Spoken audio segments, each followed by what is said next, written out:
لله وكفى والصلاة والسلام على من لا نبي بعده وعلى آله وأصحابه الذين أوفوا عهدا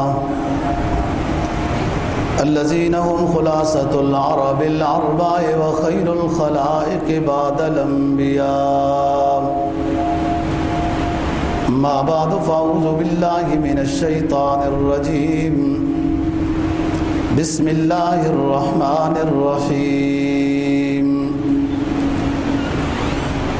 ولا يحسبن الذين كفروا سبقوا إنهم لا يعجزون. وأعدوا لهم ما استطعتم من قوة ومن رباط الخيل ترهبون به عدو الله وعدوكم وآخرين من دونهم لا تعلمونهم الله يعلمهم. وما تنفقوا من شيء في سبيل الله يوفى إليكم وأنتم لا تظلمون. قال النبي صلى الله عليه وسلم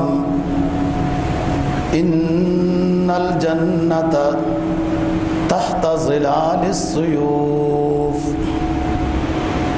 صدق الله العظيم وصدق رسوله النبي الأمي الكريم ونحن على ذلك لمن الشاهدين والشاكرين والحمد لله رب العالمين. سورہ انفال 10ویں پارے کی 2 آیت کریمہ اور جناب نبی پاک صلی اللہ علیہ وسلم کا ایک فرمان تلاوت کیا ہے، جس کا مفہوم یہ ہے، اللہ تعالیٰ فرماتے ہیں وَلَا يَحْسَبَنَّ الَّذِينَ كَفَرُوا سَبَقُوا إِنَّهُمْ لَا يَعْجِزُونَ. کافر یہ خیال نہ کرے کہ وہ شکست نہیں کھائے گا، ضرور وہ شکست کھائے گا، حق کا بول بالا ہوگا. لیکن کافر کیسے شکست کھائے گا، اس کا اگلی آیت میں طریقہ بتایا ہے کافر کو شکست دینے کا. فرمایا اعدوا لهم ما استطعتم من قوة. تم سے جتنا ہو سکے دشمن کے مقابلے کے لیے تیاری کرو، جتنا ہو سکے مستطاعتم. مثلا من رباط الخیل، گھوڑوں کو خوب پالو، تکڑا کرو، تیار کرو. ترہبون بہ عدو اللہ وعدوکم. اس کے ذریعے سے دشمن ڈر جائے گا اللہ کا اور تمہارا دشمن ان جہادی مشقوں سے ڈر جائے گا. ترہبون بہ عدو اللہ وعدوکم وآخرین من دونہم لا تعلمونہم. کچھ اور بھی تمہارے دشمن ہیں جو ابھی تمہیں نظر نہیں آ رہے، تم نہیں جانتے ان کو. اللہ یعلمہم، اللہ ان دشمنوں کو جانتا ہے. وما تنفقوا من شیء فی سبیل اللہ یوفی الیکم. جو چیز بھی تم اللہ کے راستے میں تھوڑی سی بھی خرچ کرو گے، من شیء یوفی الیکم، اس کا پورا پورا تمہیں بدلہ دیا جائے گا، کوئی زیادتی نہیں کی جائے گی. یہ سورہ انفال کی آیت کریمہ ہے جس کا آپ نے ترجمہ سنا ہے.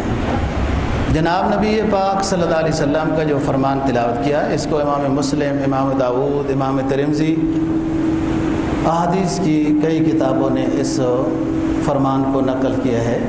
آپ کا فرمان ہے، ایک مقام پہ تو یوں ہے کہ ان الجنت تحت ظلال السیوف، کہ جنت تلواروں کے سائے کے نیچے ہے.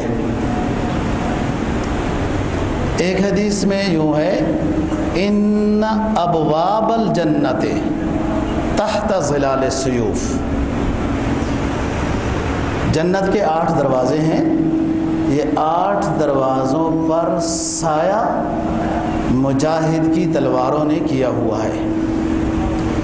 جہنم کے 7 دروازے ہیں، جہنم کے 7 دروازے ہیں۔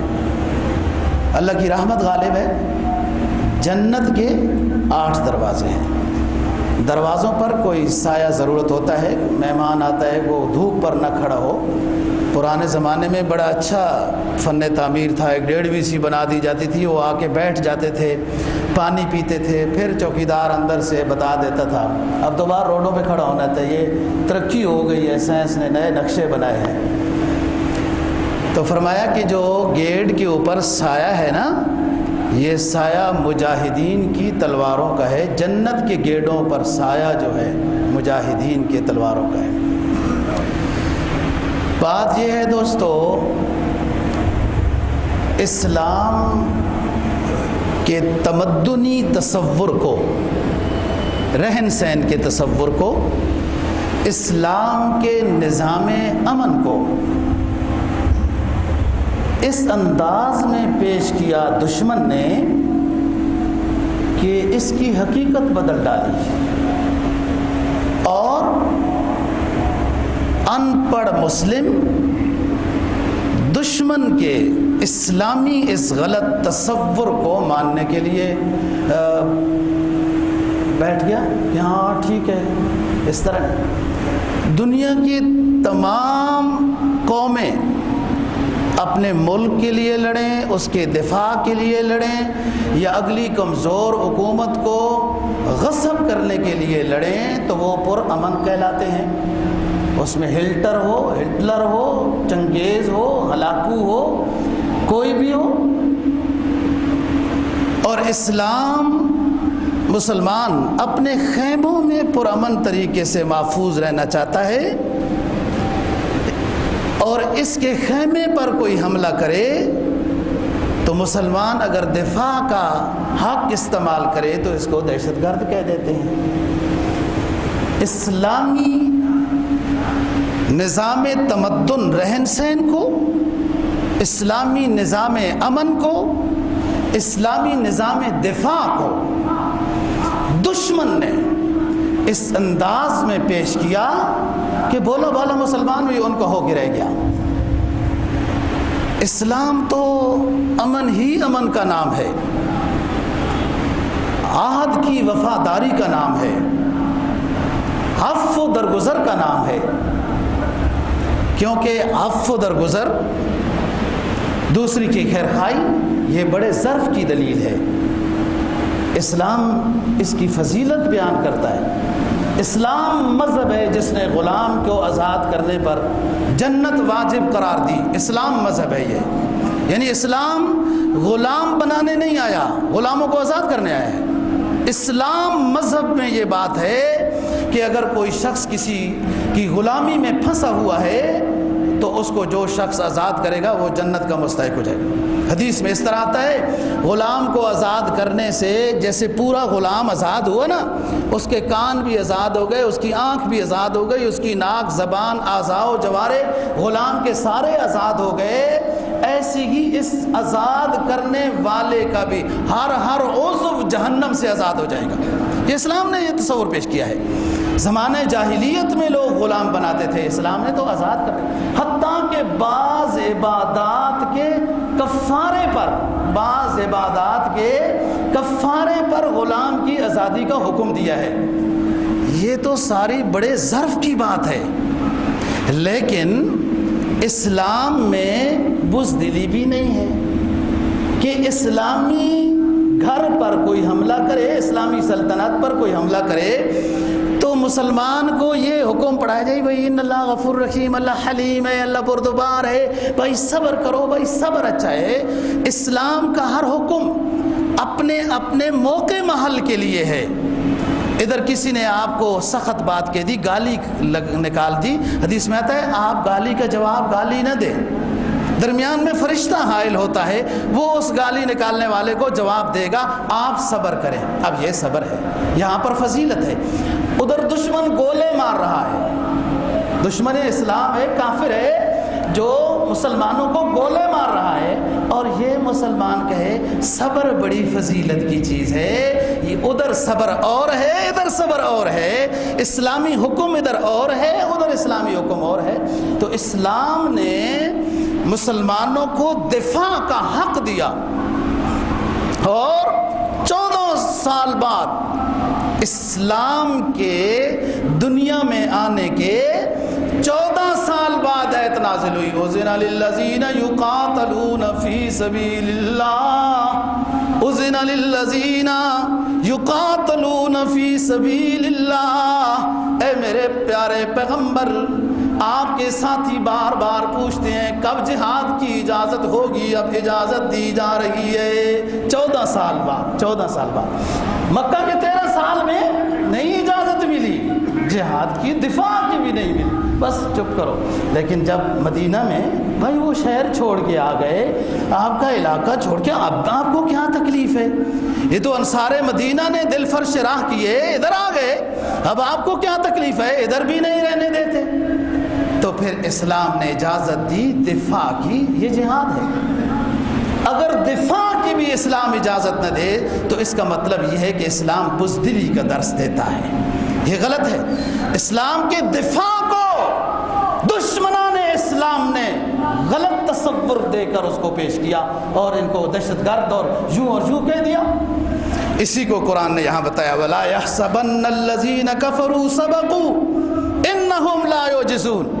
کافر یہ خیال نہ کرے کہ وہ شکست نہیں کھائے گا، ضرور شکست کھائے گا۔ کبھی تھوڑی بہت جو مسلمانوں کو شکست ہوتی ہے نا، اللہ ان کو ان کی کمزوریوں پر متنبہ کرتا ہے کہ ان کمزوریوں پر نظر ڈالو، اللہ کی مدد تو تمہارے ساتھ ہی ہے۔ آگے کیا فرمایا؟ دشمن شکست کھائے گا، لیکن اعدوا لهم ما استطعتم من قوة ومن رباط الخیل ترہبون بہ عدو اللہ۔ تم تیاری کر کے رکھو جتنی کر سکتے ہو جہاد کے لیے۔ دوستو، صیغہ امر وجوب کے لیے آتا ہے، کہیں کسی جگہ میں بھی عربی گرامر آپ پڑھیں، اسلامی اصطلاحات پڑھیں کہ صیغہ امر آرڈر کے لیے ہوتا ہے، صیغہ امر وجوب کے لیے آتا ہے، اور اس میں صرف مسلمان کے حکمران کو حکم نہیں ہے، یا مسلمانوں کی پولیس اور فوج کو یہ حکم نہیں ہے، ہر مسلم کو یہ حکم ہے، وَأَعِدُّوا لَهُم مَّا اسْتَطَعْتُم مِّن قُوَّةٍ۔ تم سے جو ہو سکتا ہے تم جہاد کے لیے تیاری کرو، جو ہو سکتا ہے، ڈنڈا ہو سکتا ہے تو وہی تمہاری استطاعت ہے، خنجر تیر رکھ سکتے ہو وہی تمہاری استطاعت ہے، مشق کر سکتے ہو، دوڑ سکتے ہو، اور کچھ جہادی ٹریننگ مشقیں کر سکتے ہو، یہ تمہاری قوت ہے، اتنا کرو۔ یہ ہر مسلم کو صیغہ امر سے حکم ہے، صرف فوج کا نہیں کام، یہ ہر مسلمان کا کام ہے، ان پر زیادہ ذمہ داری ہے۔ انہوں نے اس پر الف ڈبل لے لیا، ہم نے بھی الف لیا، لا الہ الا اللہ محمد رسول اللہ میں سب قرآن داخل ہو گیا، سب حدیث داخل ہو گئی، الف ہم نے بھی لیا، ان کا الف ڈبل ہو گیا۔ تو بات یہ ہے دوستو، ہم نے تو تیاریاں کی ہوئی ہیں، سردیوں کے لیے واسکٹ بنانا شروع ہو گئے ہیں، اور چیزیں خریدنا شروع ہو گئے ہیں، کوئی پرانی بھی دھلا لیں گے، اور ہیٹروں کا بھی بندوبست ہے، کوئی نیا بھی لے لیں گے، مکان چھوٹا ہے بڑے کا بھی بندوبست ہو رہا ہے، گاڑی کمزور ہے دوسری کا بھی بندوبست ہو رہا ہے، اور بھی کئی چیزوں کا ہمارا انتظام ہو رہا ہے۔ یاد رکھو دوستو، ہم اس حکم پر عمل نہ کرنے کی وجہ سے گنہگار ہیں۔ اعدوا لهم ما استطعتم من قوة، اپنی گنجائش کے مطابق کہ دیکھو نا، اسلام آسان ہے، یہ مطلب ہے آسانی کا، جو تم سے ہو سکتا ہے، ورنہ تو اسلام حکم دیتا ضرور بضرور ہر مسلمان کے پاس موجودہ اسلحہ ہونا چاہیے، مشکل ہو جاتا خریدنا۔ یہ ایک الگ بات ہے تاریخ اسلام کی، میں بتا چکا ہوں۔ یہ ہوا دوستو کہ صحابہ کرام رضی اللہ تعالیٰ عنہ، خصوصاً سید دو جہاں صلی اللہ علیہ وسلم کے گھر میں کئی دن چولہا نہیں جلا، سالن کے لیے وہ پکانے کے لیے کوئی چیز ہی نہیں تھی، بس کھجوروں کے ساتھ یوں ستو کے ساتھ یوں گزارا ہوتا رہا، چولہا نہیں جلا۔ لیکن ایسا دن کوئی بھی نہیں تھا کہ سید دو جہاں کے گھر میں تلوار نہ ہو، اسلحہ نہ ہو، زرہ نہ ہو، خود نہ ہو۔ ایک یہ بات یاد رکھنا۔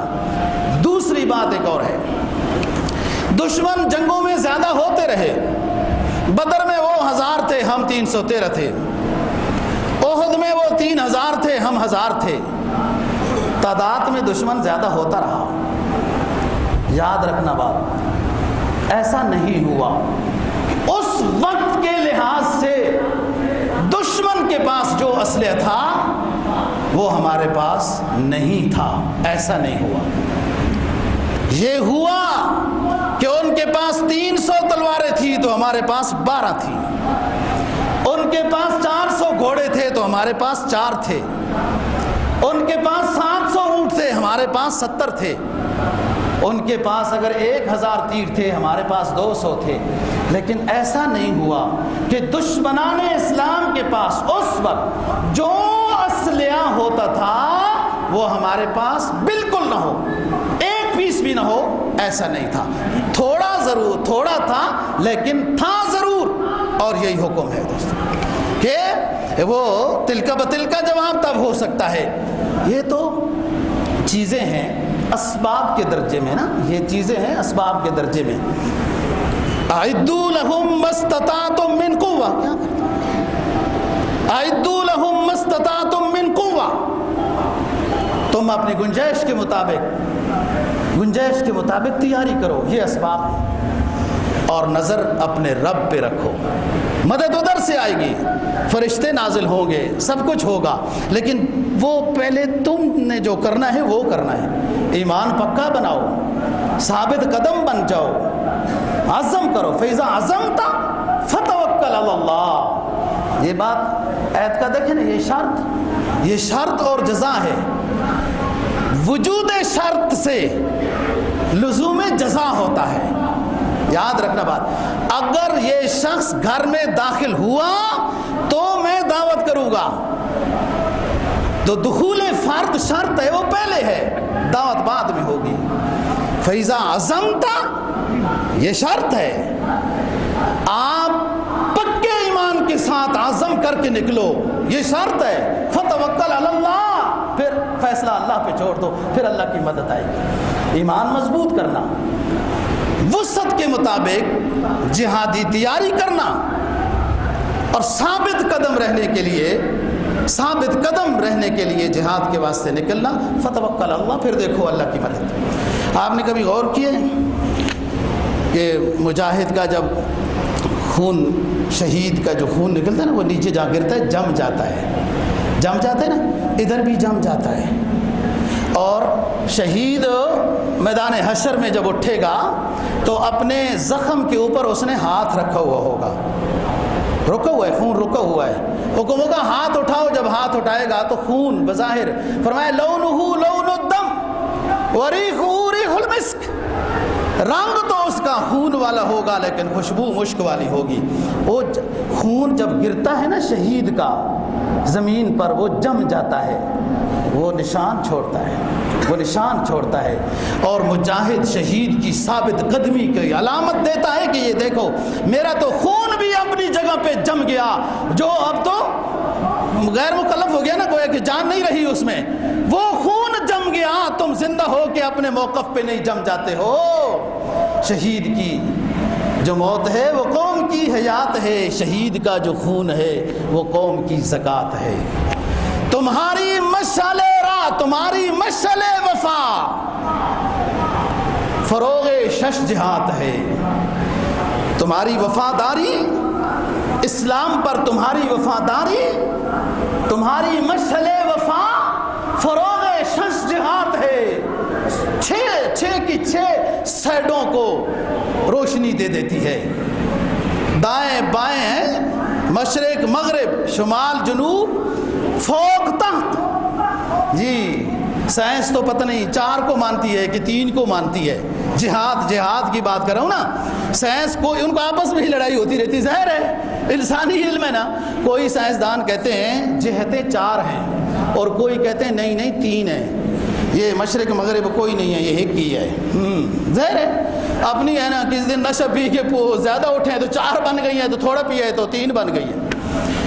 ہاں شہید کی جو موت ہے وہ قوم کی حیات ہے، شہید ہونے والے بارڈر پر اپنی تو جانوں کا نذرانہ دے گئے لیکن تمہیں زندگی عطا کر گئے۔ شہید کی جو موت ہے وہ قوم کی حیات ہے، شہید کا جو خون ہے وہ قوم کی زکوٰۃ ہے۔ تمہاری مشعل وفا فروغ شش جہات ہے، تمہاری ضیاء سے، تمہاری خون کی روشنی سے، تمہاری ضیاء سے پرضیاء جبین کائنات ہے۔ شہید اونچی چیز ہے، خود کو بھی زندہ کر جاتا ہے نا، زندہ ہمیشہ کے لیے زندہ۔ آپ کے پچھلے جمعے کو بتا چکا ہوں، شہید کو مردہ کہنا گناہ کبیر ہے۔ خود بھی زندہ ہو گیا، خود بھی ہمیشہ کے لیے اپنے بعد کے ساتھیوں کو بھی زندگی عطا کر گیا، نظریے کی زندگی بھی عطا کر گیا۔ نظریہ اصل چیز ہے، نظریہ اصل چیز ہے، نظریے کی زندگی بھی عطا کر گیا، اور ظاہری جان کی زندگی بھی شہید نے اپنی موت، اپنی شہادت دے کے ظاہری حیات بھی اپنے بعد والے مسلمانوں کو دے گیا، نظریے کی حیات بھی دے گیا۔ اور نظریہ اصل چیز ہے دوستو، نظریہ اصل چیز ہے۔ وہ کفر دوستو، کفر اپنے نظریے پہ اتنا ڈٹ جاتا ہے، جس کا نظریہ بت پرستی ہے، جس کا نظریہ آتش پرستی ہے، وہ اپنے نظریے پہ ڈٹ جاتا ہے۔ اور یہ اللہ کو ماننے والا اپنے نظریے کا سودا کیوں کرے؟ جی اعدوا لهم ما استطعتم من قوة، اپنی گنجائش کے مطابق تیاری کر کے رکھو۔ اور یہ ہر کسی کو حکم ہے۔ میں تو کہتا ہوں دوستو، آپ اچھا کھانا کھائیں، سامنے آ گئے، بسم اللہ پڑھیں، ساتھ نیت کریں کہ اللہ اس لیے کھانا کھا رہا ہوں، مجھے جسمانی صحت عطا کر، تیری عبادت کروں گا، جب حکم آئے گا جہاد کا، جہاد کے لیے بھی جاؤں گا، یہ کھانا بھی عبادت ہو جائے گا۔ آپ کا صبح واک کرنا، سفر کرنا، سیر کرنا، یہ بھی اس نیت سے ہو کہ جب اسلام کو ضرورت پڑے، جان بھی حاضر، مال بھی حاضر ہے، تو وہ بھی چلنا پھرنا بھی عبادت ہو جائے گا۔ تو بات روشن دان کی ہے نا دوستو، اپنی اپنی نیت کی بات ہے۔ تو بات یہ کر رہا ہوں دوستو، اسلام نے ایسے بڑے پر رونق سنہری تاریخ والے مجاہد دیے ہیں۔ یہ ماضی ہوتی ہے نا، انسان کی جو ماضی ہوتی ہے اس میں دو طرح کے لوگ ہوتے ہیں، ہاں، ایک میر جعفر ہوتے ہیں، ایک نواب سراج الدولہ ہوتا ہے، ایک میر صادق ہوتا ہے، اور ایک نواب ٹیپو سلطان فتح علی خان ہوتا ہے۔ یہ ماضی ہے نا، یہ ماضی ہے نا، یہ تاریخ ہے آپ کی۔ آپ نے وہ بننا ہے کہ جب نام لو تو ایمانی رونٹے کھڑے ہو جائیں کہ اللہ رحمت کرے، اللہ ہزار بار رحمت کرے ٹیپو سلطان کی مقبر پر، قبر پر، کہ وہ ایسا مجاہد تھا، اور جنہوں نے سودے کیے ان پہ اللہ لعنت کرے۔ ہاں، ماضی کی تاریخ سبق آموز ہوتی ہے کہ انگریز سے ملے میر جعفر اور بنگال دلوا دیا ان کو، میر جعفر نے سراج الدولہ کو ختم کرایا، ادھر میر صادق، میر غلام علی، میر قاسم علی، میر قمر الدین، وہ ہندو وزیر پورنیا کی کیا، یہ سارے ملے اور اپنی سلطنت انگریزوں کے حوالے کی، ان سے ملے، خود بھی مردار ہوئے، اور وہ مرد مجاہد شہادت حاصل کر گیا، اور اللہ اکبر کا نعرہ لگاتا ہوا جان کا نذرانہ دیا اپنے قلعے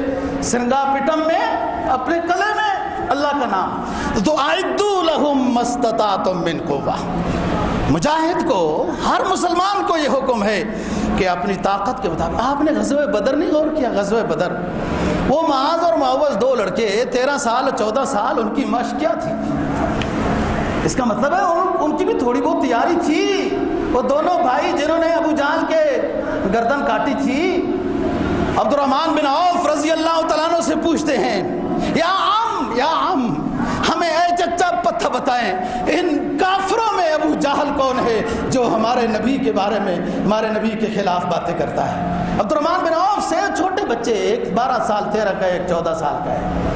مطلب یہ ہے کہ اسلامی تاریخ میں 12-13 سال کا بچہ بھی مجاہد ہوتا ہے، مجاہد ہوتا ہے وہ اپنا نام انگوٹھوں پر کھڑے ہو کے قد بڑا بنا کے سرکار کے سامنے مجاہدوں میں اپنا نام لکھوا رہے ہیں. اعدوا لهم ما استطعتم من قوة. میں بات کر رہا ہوں اچھے مجاہدین جو ہماری تاریخ میں گزرے ہیں ان کی. انہی تاریخوں میں جہاں سید احمد شہید، شاہ اسماعیل شہید کی بات آئی، اسی دور کے قریب نواب ٹیپو سلطان فتح علی خان جو بیٹا ہے حیدر علی خان کا، میسور علاقے کے یہ بادشاہ ہے، اس کا والد، اور یہ ہندوؤں سے ریاست لی، مغرب مشرق، کہاں کرشنا دریا اور کہاں تناولی ضلع، یہ سارے علاقے اس کے، اور ایک مضبوط حکمران تھا. جب وہ شہید ہوا ظاہری طور پر تو ٹیپو سلطان کا والد شہید نہیں ہوا، لیکن اس کو سرطان کی مرض لگی اور اس مرض میں جو مرتا ہے وہ بھی شہید ہے. دوستو 31 سال 30 سال کا نوجوان برسر اقتدار آتا ہے، 17 سال اس کی حکومت ہے ٹیپو سلطان کی. 1750 عیسوی میں جمعے کے دن پیدا ہوا، 1799 اسی صدی میں دنیا سے پردہ کر گیا، 1799 میں شہید ہوا ہے. 17 سال حکومت کی ہے اور اپنے دور میں انگریز کو مصیبت ڈال کے رکھی ہے. نیک شخص تھا اور اس وقت کے لحاظ سے اعدوا لهم ما استطعتم من قوة کی جو بات کرنا چاہتا ہوں کہ اس وقت کے لحاظ سے جو فنون حرب تھے، کوئی ایسا فن نہیں تھا جو ٹیپو سلطان رحمہ اللہ تعالی جس سے واقف نہ ہو. تیرنے کا فن ہو، تیر اندازی کا ہو، نیزہ بازی کا ہو، گھوڑ سواری کا ہو، شمشیر زنی کا ہو، یہ سارے وہ فن ہیں. اس زمانے میں لاٹھی بھی چلایا کرتے تھے اور وہ لاٹھی بھی بہت تیز چلتی ہے کہ واللہ عالم بالصواب. دارالعلوم کراچی میں بھی سکھایا کرتے تھے کہ گولی اثر نہیں کر سکتی، وہ لاٹھی ساتھی اتنا تیز چلاتے ہیں مجاہدین. یہ سارے فن وہ شخص جانتا تھا. اور عجیب بات ہے، اب تو پگڑی کی قدر کیا کی ہے، سنت رسول کی پگڑی کی قدر مسلمانوں نے کیا کی ہے، ہوٹل کے باہر والے بندے کو پہنا دینی ہے. ہوٹل کے باہر نہیں کھڑا ہوتا، وہ دروازہ کھول، استغفر اللہ، یعنی خود نہیں پہنی. کیوں؟ تو مسلمان نہیں ہے، اے آخری پیغمبر کا امتی نہیں ہے. سرکار دو جہاں صلی اللہ علیہ وسلم نے تو پگڑی پہنی ہے، جہاد میں پگڑی، فتح مکہ میں پگڑی، بدر حنین میں پگڑی پہنی ہے. آپ کیسا امتی ہے؟ اور تجھے تو ٹوپی بھی دنیا نے تو اس سے تو ٹوپی بھی چھین لی، نماز میں بھی ٹوپی نصیب نہیں ہوئی. مجھے تو خطرہ ہے اب کرتا ہی نہ کوئی چھین لے تجھ سے. ایسا ماڈرن اسلام تجھے پیش کیا گیا کہ آہستہ آہستہ کسی نے کیا تصور پیش کیا اسلام کا، تجھ سے ٹوپی لے لی. اب خطرہ یہ ہے قمیض لے لے گا، کل کہیں تجھے نکر پہنا کے مسجد میں نہ بھیج دیں. او مسلم، اسلام سمجھ قرآن اور حدیث سے، اسلام نہ سمجھ دشمنان اسلام سے. اسلام سمجھ اسلام کی اینک سے، اسلام کی تاریخ سے، یورپ کی اینک سے اسلام نہ سیکھ. اپنی ملت کو قیاس اقوام مغرب پہ نہ کر، اپنی ملت کو قیاس اقوام مغرب پہ نہ کر. خاص ہے ترکیب قوم رسول ہاشمی. یہ الگ، یہ پیغمبر الگ نظام لے کے آیا، الگ تمدن لے کے آیا، الگ سیاست لے کے آیا، الگ خلافت لے کے آیا. وہ درندگی سے انسانیت کو نکال کر انسان بنانے آیا ہے. تو پھر بھی ان درندوں کو جن کو پتہ نہیں لباس کیسے پہنتے ہیں، یہ آج کا مسلمان متاثر یورپ سے، امریکہ سے، جن کو پتہ نہیں لباس کیا ہوتا ہے، جن کو پتہ نہیں کھانے کی کیا چیز ہے، جن کو سونے کا پتہ نہیں، جنہیں باتھ روم نہیں پتہ، جانوروں کی طرح کھڑے ہو گئے، ان سے متاثر. اپنی ملت کو قیاس، اقبال تیری قبر پہ اللہ ہزار رحمتیں کرے. اپنی ملت کو قیاس اقوام مغرب پہ نہ کر. خاص ہے یہ ترکیب قوم رسول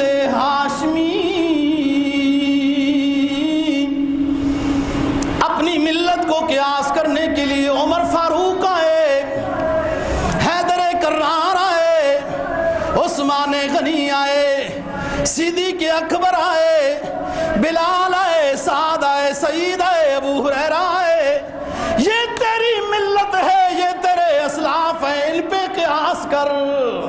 تیری ملت کے اسلاف ابو حنیفہ ہے، امام شافعی ہے، امام احمد بن حنبل ہے، امام مالک ہے، حسن بصری ہے، بایزید بستامی ہے، ابراہیم ابن ادہم ہے. یہ تیری ملت کے سنہرے نوجوان اسلاف گزرے ہیں. اپنی ملت کو قیاس اقوام مغرب پہ نہ کر. خاص ہے یہ ترکیب قوم رسول ہاشمی. یہ اللہ کا آخری پیغمبر آیا، سراج منیر آیا، کشف الضحیٰ آیا، بدر الدجا آیا. یہ اللہ کا آخری بدر منیر آیا، دنیا کو نظام حیات دیا، تاریکی میں ڈوبی ہوئی دنیا کو روشنی عطا کی، قتل کے دلدلوں میں پھنسے ہوئیوں کو اخوت کا درس دیا. اس ہستی کو اپنا رہبر بنا، مغرب کی قوم پر اپنے آپ کو قیاس نہ کر. آگے سننے کی ہمت ہے پھر؟ ہاں، ٹانگیں نہ کمانا، ہمت سے سنو. کہتا ہے تیری بہبودی کی ہی،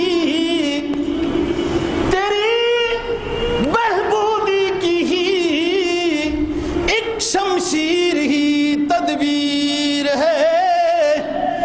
تو بہبودی چاہتا ہے، دشمنان اسلام کے طریقوں کو اپنے اندر لا کر بہبودی نہیں ملے گی.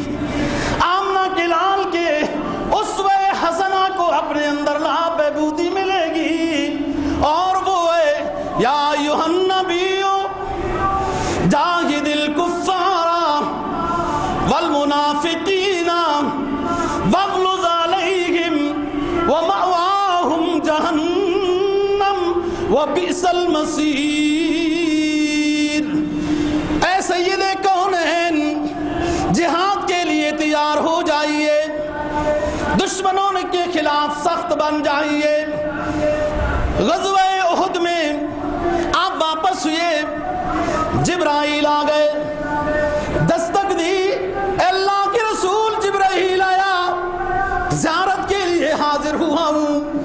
آپ کے ظاہری جسم، آپ کے ساتھیوں کے ظاہری جسم بھی ٹوٹے ہوئے ہیں. غزوہ احد میں سید شہداء حمزہ اسد اللہ کی و اسد رسولی بھی شہید ہو گئے. اے اللہ کے رسول جبرائیل آئے، حاضر خدمت ہوئے.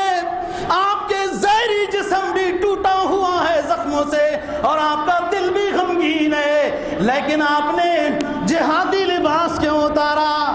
ابھی حکم نہیں ہے، ابھی اجازت نہیں ہے جہادی لباس اتارنے کے لیے. جبرائیل نے تو ابھی زرہ پہنی ہوئی ہے، میرے ساتھ سب فرشتوں نے جنگی لباس پہنا ہوا ہے. اے سید کونین، آپ جنگی لباس نہ اتاریے، بنو قریظہ کی طرف چلنا ہے. یہ ہے یا ایھا النبی جاہد الکفار والمنافقین واغلظ علیہم. دشمن جو دشمن ہوتا ہے دوستو، پیاری پیاری باتوں سے، پیاری پیاری باتوں سے صحیح نہیں ہوتا، نہ کبھی ہوا. ہاں، کہتا ہے تیری بہبودی کی ہی ایک شمشیر ہی تدبیر ہے. ہاں، جہاد کے لیے تیاری کرو، کبھی دشمن نہیں لڑے گا، وہ سوچتا رہے گا، سوچتا رہے گا. تھوڑی سی انڈیا نے گڑبڑ کی نا، ماشاءاللہ ہمارے فوج نے بھی اور وزیروں نے بھی اچھا جواب دیا، تو دیکھ لیا نا، ٹھیک ہو گیا نا نظام. اتنا ہی ہوتا ہے، وہ ایسی پھوکے میں آواز زیادہ ہوتی ہے. آپ کے پاس تو دل میں اللہ ہے بھائی، خدا خائی بلا خائی کیا سمجھتے ہو؟ دل میں اللہ اور اللہ کا رسول، کیا بات ہے یہ معمولی بات ہے. جدھر دل چاہے ادھر اپنے رب کو پکارو، ان کو تو مندر میں جانا پڑے گا. آپ جہاد میں تو زیادہ اللہ سنتا ہے.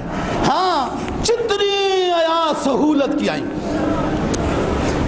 نماز قصر کی بات، نماز خوف کی بات، تیمم کی بات، ہے جی یہ ساری باتیں سہولت کی ہے نا، نماز جمع کرنے کی، وہ غزوہ احزاب کی، یہ سہولت کی باتیں اسلام سے ملی. نماز سفر، نماز خوف، تیمم، اور مجبوری ہو تو نماز اکٹھی، یہ بہت ساری سہولتیں یہ ملی ہی جہاد میں ہے، ملی ہی جہاد میں ہے. دوستو انگلی نے چشمے جاری کر دیے، لعاب دہن کنویں میں ڈالا، کنواں امڑ آیا، اوپر منڈیر تک پانی آ گیا، انگلی سے چشمے جاری ہو گئے. 2 کلو آٹا، ہزاروں صحابہ کرام سیر ہو گئے. یہ ساری برکتیں، یہ رحمتیں، یہ مددیں، یہ معجزے سب جہاد میں، سب جہاد میں. ہاں جہاد کے علاوہ بھی ہیں کارنامے نبی پاک صلی اللہ علیہ وسلم کی بہت اونچی شان ہے. فرمایا تیری بہبودی کی ہی ایک شمشیر ہی تدبیر ہے،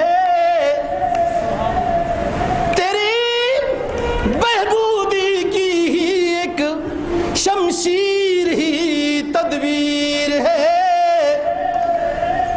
دولت دارین دلوائے یہ وہ ایک اکسیر ہے، خود حضور مخبر صادق کی یہ تبشیر ہے کہ جنت الفردوس زیر سایہ شمشیر ہے. دوستو مجاہد اونچی چیز ہے، اللہ کی رحمت کو متوجہ کرنے والا مجاہد اسلام ہوتا ہے. فرمایا اعدوا لهم ما استطعتم من قوة ومن رباط الخیل، تم گھوڑوں کو تیار کرو، اچھا گھوڑا خریدو، اچھی غذا دو اپنے گھر میں. ترہبون بہ عدو اللہ وعدوکم، ادھر اپنے گھروں میں دشمن ڈرے گا، تم اپنے گھر میں گھوڑا تیار کر رہے ہو، دشمن اپنے گھروں میں ڈرے. اور تم اگر باہر تیز دوڑو تو پھر بھی منع کرنے والے جو تیز کیوں دوڑتا ہے، نقص امن ہوتا ہے، جہادی مشقیں کیوں کرتا ہے، نقص امن ہوتا ہے، تو پھر دشمن تو سر چڑھے گا. بھائی ہم اپنے دفاع کے لیے تیاری کا حق رکھتے ہیں، ساری دنیا نے یہ حق استعمال کیا ہوا ہے. وہ ہمارے سروں پہ آ کر ظالمانہ طریقے سے منڈلاتے رہے اور مسلمان بیچارہ اپنے دفاع کے لیے آواز بھی نکالے تو دہشت گرد بن جاتا ہے. اعدوا لهم ما استطعتم من قوة. ٹیپو سلطان کی بات کر رہا ہوں، ایک نیک شخص اللہ والا آدمی تھا. میں بات کر رہا ہوں کہ ہمیں اپنے نبی پہ فخر ہے نا، بولو فخر ہے، وہ سید دو جہاں ہے، امام کل کائنات ہے، ہیں جی، تو اس کی پگڑی پہ ہمیں فخر نہیں ہے. ہاں ٹیپو سلطان ایک بہت بڑی حکومت کا بادشاہ تھا، پگڑی خود بھی اور اپنے مجاہدوں کو بھی، سب کو کہاں پگڑی پہنا کرو. میں اور کچھ نہ پیش کر سکا، میں اور کچھ پیش نہ کر سکا، تو دعاؤں میں سید کونین کی پگڑی کی سنت کا واسطہ دے دوں. ہمارے استاد فرماتے تھے کہ اتفاق سے اس بیچارے کے، اس علاقے کے لوگوں کی وہ داڑھی کے وہ یوں ہی 2-4 بال تھے، داڑھی اتفاق سے نہیں تھی. وہ ویسے ہوتے ہیں، بعد اللہ کا نظام ہے. نماز بعد جماعت کا پابند،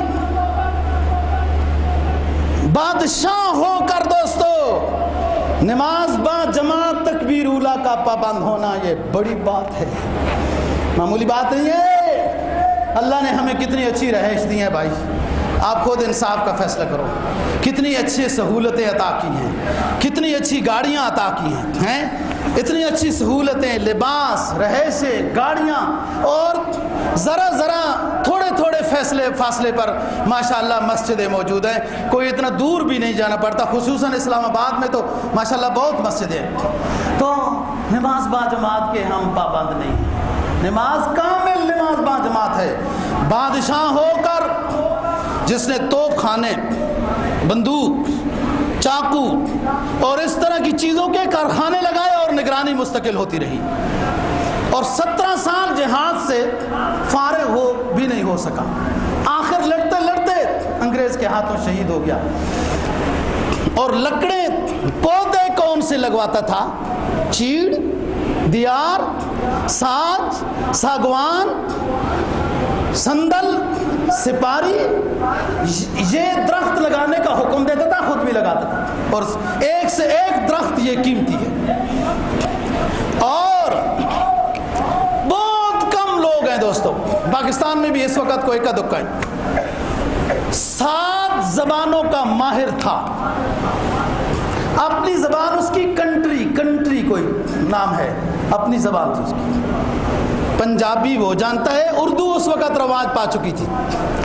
اردو پنجابی تو اپنی جو کنٹری اپنی زبان، پنجابی، اردو، فرانسیسی، انگریزی، فارسی، انگلش، یہ سب زبانوں کا ماہر تھا اور عالم دین تھا. نماز باجمت. دوستو یہ ذہانت کی بات ہے. لوگوں کو تو اپنی زبان نہیں آتی. بھائی ہماری اپنی قومی زبان اردو ہے. ہمارے چیف جج صاحب محترم اللہ تعالیٰ ان کو صحت دے اور ترقی دے، بڑی کوشش کی ہے کہ دفتری زبان اردو ہو جائے. یہ کیسے غلام ہیں یار کہ اپنی زبان سے اتنی وفا نہیں اور دشمنان اسلام کی زبان سے اتنی وفا. اپنی نوجوان نسل کی مستقل صلاحیت ABC میں خرچ ہو جاتی ہے. بہت سے لوگ نامی 10ویں سے بھاگ جاتے ہیں. نہ ماسٹر صاحب کو صحیح ڈھنگ کی انگلش آتی ہوتی ہے تو نہ بچوں کو آتی ہے، وہ تنگ ہو کے سبق ہی چھوڑ دیتے ہیں. اپنی زبان کو فروغ دینا چاہیے، اسی میں عزت ہے، سب کچھ ہے. بھائی محمود الرشید یونانی فلسفے کے عربی میں ترجمے کرا سکتا ہے تو آج نہیں ہو سکتے. بہرحال یہ شخص خود تو اس کی کنٹری اور پنجابی زبان تھی، لیکن یہ ہندی زبان، فرانسیسی زبان، اور فرانس والوں کے ساتھ کچھ تعلق تھے انگریز کو ختم کرنے کے لیے. اور ٹھیک ہے، یہ انگریز پکا دشمن کیوں ہمارے ملک میں آیا؟ اس کا مشن یہی تھا کہ انگریز یہاں سے واپس جائے اور اسی مشن پر لڑتا رہا. لیکن دوستو اپنے زیادہ نقصان دیتے ہیں، دشمن سے کیا ڈر ہوتا ہے کہ نظام الملک وہ اونانا فرنویس کے ساتھ ہی ملا رہا، مرہٹوں کے ساتھ ہی، اور وہ دونوں مل کر اس کو کمزور کرتے رہے، انگریزوں سے وظیفہ کھاتے رہے.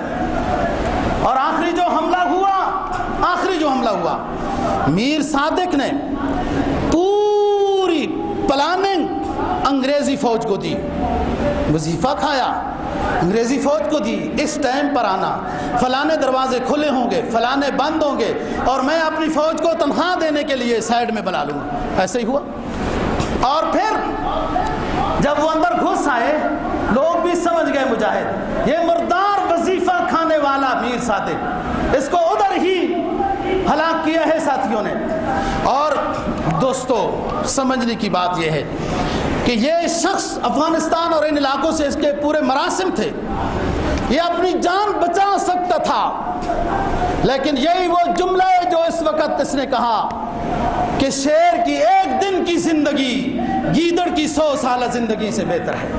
کہ میں 1 دن زندہ رہوں، انگریز کا مقابلہ کرتے رہوں، انگریز کی وار سے میری گردن جدا ہو جائے، میں اس زندگی کو پسند کرتا ہوں. اور ہمیشہ کے لیے مسلمانوں کے لیے ایک اچھی تاریخ رقم کر گئے. اور دوستو یہ وہ شخص ہے جو یہ اسلامی چراغ سن 1799 مئی میں بجھ گیا، گل ہوا. یہ اسلامی سلطنت کا ایک آخری چراغ تھا. بس اس کے بعد پھر ایسا کوئی نہیں. وہ بہادر شاہ فلان شاہ وہ تو میں بتا چکا ہوں پہلے ہی، وہ انگریز کے غلام بن چکے تھے. بات یہ ہے دوستو، یہ کام راکٹ لانچر جو آپ نے سنا ہی ہوگا، کہیں دیکھ لو گے روڈ میں پڑا ہوگا تو ڈر جاؤ گے، اس لیے کہ زیادتی مشقیں ہی نہیں ہے تو اسلحہ دیکھ کے ہم نے ڈر ہی جانا ہے نا. راکٹ لانچر کا یہ وجود ہے. اور کیسا وجود ہوا کہ ایک جنگ جو انگریز کے ساتھ مدراس میں جو ہوئی تو اس میں ان کے پاس اسلحہ کم ہوا، اور وہاں خاص قسم کی ایک لکڑ تھی. چند دنوں کے اندر سکھائی اور لاکڑ لانہ تیار کر کے دشمنوں کے خلاف جہاں کہیں سلو ہوئی، انگریزوں نے بار بار سلو کہا وغیرہ. بہرحال انگریز مورخ خود لکھتا ہے، دائرہ معارف اسلامیہ والے جلد نمبر 6 صفحہ 990 میں لکھتے ہیں انگریز کا حوالہ دے کر کہ انگریز مورخ خود لکھتا ہے کہ اگر ٹیپو سلطان ہماری سلو پر آمادہ نہ ہوتا تو ہم چند دن بھی لڑنے کی ہمت نہیں رکھتے تھے.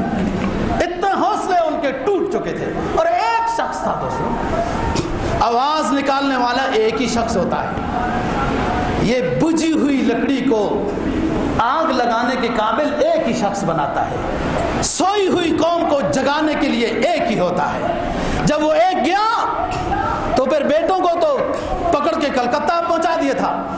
جب سن 1822 میں سید احمد شہید رحمہ اللہ تعالی حج کے لیے گئے, کلکتہ میں ان کے معصور بیٹوں فتح علی وغیرہ ان سے جب ملاقات ہوئی تو ٹیپو سلطان کے دونوں بیٹوں نے شاہ صاحب کے ہاتھ پہ بیعت کی اور ساتھ حوالہ دیا کہ میرے ابو اور میرے دادا یہ آپ کے نانا فلاں بزرگ کے ہاتھ کے اوپر بیعت تھے.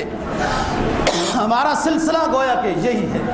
دوستو, مجاہدین اسلام یہ اللہ کے خاص بندے ہوتے ہیں, اور یہ جو بہادری کا تعلق ہے نا, بہادری کا تعلق یہ دل کے ساتھ متعلق ہوتا ہے. حدیث میں آتا ہے نا تقویٰ ہاں ہونا, تقویٰ ہاں ہونا. تقویٰ اس کا تعلق بھی دل کے ساتھ ہے. اور حدیث میں آتا ہے الغنا غنا النفس, مالداری کا تعلق بھی دل کی مالداری کے ساتھ ہوتا ہے. بہادری کا تعلق بھی دل کے ساتھ ہے. ایک شخص ہے اور مصیبت ڈالی ہوئی ہے پوری قوم کو. انگریز اپنی میٹنگ میں یہ مشورہ کر کے آخری فیصلہ لکھتے تھے, تمہارے راستے میں رکاوٹ اس وقت مستحکم حکمران ٹیپو سلطان ہی ہے, یہی تمہارے راستے میں رکاوٹ ہے, اس کو دور کرو. ورنہ تو مسلمانوں کا ہی حکمران تھا نا نظام الملک, جو مرہٹوں کے ساتھ مل کر انگریزوں سے وظیفہ کھا کر سلطان ٹیپو کی حکومت کو ختم کرنا چاہتے.